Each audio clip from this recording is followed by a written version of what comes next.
নমস্কার বন্ধুরা, blogs with রূপা চ্যানেলে আপনাদের সবাইকে স্বাগত জানিয়ে আবারও হাজির হয়েছি একটি স্ন্যাক্স রেসিপি নিয়ে। এই স্ন্যাক্স রেসিপিটি ভীষণই সুস্বাদু লাগে খেতে। এটা বিকেলের স্ন্যাক্স হিসেবে বা চায়ের আড্ডায়, এছাড়াও গরম ভাতের সাথেও খেতে কিন্তু বেশ ভালোই লাগে। ভীষণই মুচমুচে এবং খুবই সুস্বাদু। তো চলুন আমি কিভাবে বানাচ্ছি আপনাদের সাথে শেয়ার করছি। আমি এখানে দেখো মোচা সেদ্ধ করে নিয়েছি। মানে মোচাটাকে আমি ভালো করে ছাড়িয়ে তারপর ছোট ছোট করে কেটে নিয়েছি। কেটে নিয়ে এটাকে নুন হলুদ দিয়ে একটু সেদ্ধ করে নিয়েছি। সেদ্ধ করার পর এটাকে একটা স্ট্রেনারে করে ছেঁকে তারপর এর থেকে জলটাকে হাতে করে চেপে চেপে আমি একটি পাত্রের মধ্যে নিয়ে নিয়েছি। আর এটা আমি পুরোটাই অফ ক্যামেরায় করেছি, আপনাদের আমি পুরোটাই বলে দিলাম। এরপর আমি এর সাথে কিছু উপকরণ অ্যাড করছি। পুরো ভিডিওটা দেখবেন, স্কিপ করলে বুঝতে পারবেন না আমি কিভাবে এটা বানিয়ে নিচ্ছি। তো আমি এখানে 2 চামচ বেসন অ্যাড করে দিলাম এই মোচার সাথে। আর এখানে আপনারা আমি যেভাবে এই মোচাটা দিয়ে বানিয়ে নিচ্ছি এরকমভাবেই বানিয়ে নেবেন। খেতে কিন্তু ভীষণই মুচমুচে হয় আর ভীষণ টেস্টিও হয়। আমি এখানে 2 চামচ মতো ভর্তি ভর্তি করে বেসন নিয়েছি। আর তার সাথে দিয়েছি অল্প একটু হলুদের গুঁড়ো, আর দিয়েছি স্বাদ মতো একটু নুন, আর এখানে দিয়েছি একটু লঙ্কার গুঁড়ো আর একটু জিরে। আর এখানে নুনের পরিমাণটা কিন্তু একটু দেখে দিতে হবে, তার কারণ আমি কিন্তু মোচাটা সেদ্ধ করার সময় নুন দিয়ে সেদ্ধ করেছিলাম, এই জন্য নুনটা আমি একটু দেখেই দিয়েছি সামান্য অল্প করে। আর তার সাথে এখানে দিয়ে দিলাম দেখুন পেঁয়াজের কুচো। পেঁয়াজের কুচোটা অবশ্যই একটু বেশি পরিমাণে দেবেন। আর কাঁচা লঙ্কাটা যে যেরকম ঝালটা পছন্দ করবে সেই মতো দেখে দেবে। কেউ কমাতে চাইলে কমাবে, কেউ বাড়াতে চাইলে বাড়িয়ে নেবেন।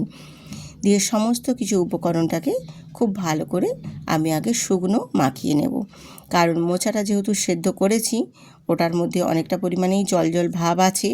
এই কারণে আমি যতই হাতে চেপে চেপে নিয়েছি জলটা এক্সট্রা ফেলে দিয়ে, কিন্তু তবুও একটু শুকনো উপকরণগুলোকে আগে ভালো করে মাখিয়ে নেব, তারপর জলটা দেব। আর খুব বেশি কিন্তু জলও দেওয়া যাবে না, আমি যেভাবে বানাচ্ছি সেইভাবেই কিন্তু বানিয়ে নেবেন।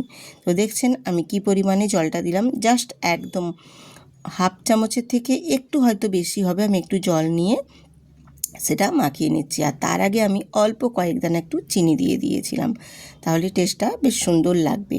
চিনিটা তোমরা স্কিপ করতেও পারো, কারণ আমি চিনি দিয়েছি কারণ একটু আমাদের বাড়িতে এরকম একটু পছন্দ করে, এই কারণে আপনারা চাইলে বাদ দিয়ে দিতে পারেন। সেই সামান্য একটু অল্প জল দিয়ে বেশ ভালো করে দেখো আমি হাতে করে কিন্তু মেখে নিয়েছি। বেশ সুন্দর করে এরকমভাবে সমস্ত উপকরণটাকে মাখিয়ে একদম রেডি করে নিতে হবে। এরপর আমি গ্যাসেতে একটা কড়াই বসিয়ে কড়াইয়ে তেল দিয়ে দিয়েছি, আর তেলটাকেও বেশ ভালো মতো একটু গরম করে নিয়েছি। আর যেহেতু এটা আমি ভেজে নেব সেই কারণে তেলের পরিমাণটা কিন্তু একটু বেশি দেবেন, তাহলে বেশ ভাজাটা সুন্দরভাবে হবে। এবারে আমি যে মোচা দিয়ে সমস্ত কিছু রেডি করেছিলাম, এবারে একরকমভাবে হাতের তালুতে একটু গোল গোল করে শেপ দিয়ে তারপরে গরম তেলের মধ্যে ভাজতে দিয়ে দেব। আর এটা মাথায় রাখবেন, জল কিন্তু একদমই বেশি দেওয়া যাবে না। জল দিলে কিন্তু এই পুরো ব্যাটারটা একেবারে মাখানোটা একদম নরম হয়ে যাবে, জলজলা ভাব হবে, তখন কিন্তু এরকম হাতে করে চেপে চেপে একদমই শেপ দেওয়া যাবে না।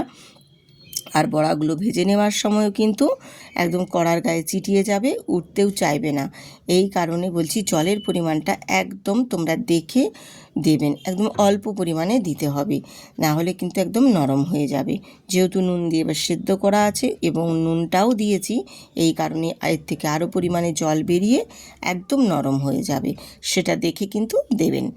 দিয়ে এবার বড়াগুলো দেখো আমি এবারে দিয়ে দিয়েছি কড়াইয়ে।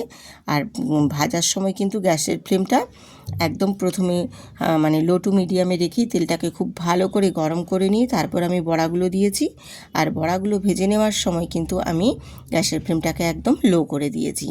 দিয়ে আস্তে করে বেশ সুন্দর করে কিছুক্ষণ সময় নিয়ে আমি একটা পাশ ভেজে নেওয়ার পর তারপর উল্টে দিচ্ছি আর একটা পাশ ভেজে নেওয়ার জন্য। আর গ্যাসটা কিন্তু একদম লোতে রেখেই ভেজে নেবে, তাহলে ভেতর পর্যন্ত বেশ সুন্দরভাবে একদম ভাজা হবে আর ভীষণ ক্রিস্পি মুচমুচে হবে। এখানে আপনারা যদি চালের গুঁড়ো ব্যবহার করতে চান সেক্ষেত্রেও কোনো অসুবিধে নেই, কিন্তু আমি চালের গুঁড়ো ছাড়াই কত মুচমুচে এবং ক্রিস্পি এইরকমভাবে মোচার পকোড়া তৈরি করা যায় সেটাই কিন্তু আপনাদের সাথে আজকে শেয়ার করছি। একদম সুন্দরভাবে কিন্তু এত মুচমুচে হবে, যেটা আপনারা একবার বানালে বুঝতে পারবেন যে চালের গুঁড়ো ছাড়াও কিন্তু ভীষণ মুচমুচে এবং সুন্দরভাবে ভেজে নেওয়া যায়। তো আজকে আমি যেই মোচা দিয়ে পকোড়াটা বানিয়ে নিচ্ছি, এটা গরম ভাতের সাথেও যেমন খেতে লাগবে গরম গরম সুন্দর, তেমনি কিন্তু বিকেলে চায়ের আড্ডায় বা বিকেলে স্ন্যাক্স হিসেবে, এছাড়াও আমাদের বাঙালির খুব প্রিয় মুড়ি দিয়েও কিন্তু আপনারা খেতে পারেন। ভীষণই ভালো লাগে খেতে এই মোচার পাকুড়িটি, ভীষণই সুস্বাদু এবং ভীষণ টেস্টফুল হয়।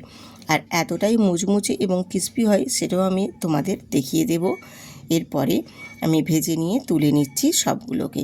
বেশ সুন্দর করে দেখো লালচে লালচে করে দুটো পাশ উল্টে পাল্টে বেশ ভালো করে আমি ভেজে নিয়েছি। এরপর ভেজে নিয়ে তুলে নিয়ে চলে আসলাম। আর বড়াগুলো দেখো কতটা সুন্দরভাবে ভাজা হয়েছে। একটা কাঁটা চামচ দিয়ে আমি তোমাদের দেখিয়ে দেব কত সুন্দরভাবে একদম মুচমুচে হয়েছে, আর ভেতর পর্যন্ত কিন্তু সুন্দরভাবে ভাজা হয়েছে। এই রকম যদি মোচার পকোড়া গরম গরম থাকে যে কোনো কিছুর সাথে, বা এমনি বিকেলে স্ন্যাক্স হিসেবেও যদি খেতে চাও, ভীষণ ভালো লাগে খেতে। বাড়িতে কেউ গেস্ট এসলেও কিন্তু আপনারা বানিয়ে দিতে পারবেন এই রকমভাবে মোচার পকোড়া। বাজার কিনে নিয়ে এসে অতিথি আপ্যায়নের থেকে বাড়িতে বানিয়ে দেবেন, খেতে ভীষণ ভালো লাগে। তো চলুন বন্ধুরা, কেমন হয়েছে কমেন্ট করে জানাতে ভুলবেন না।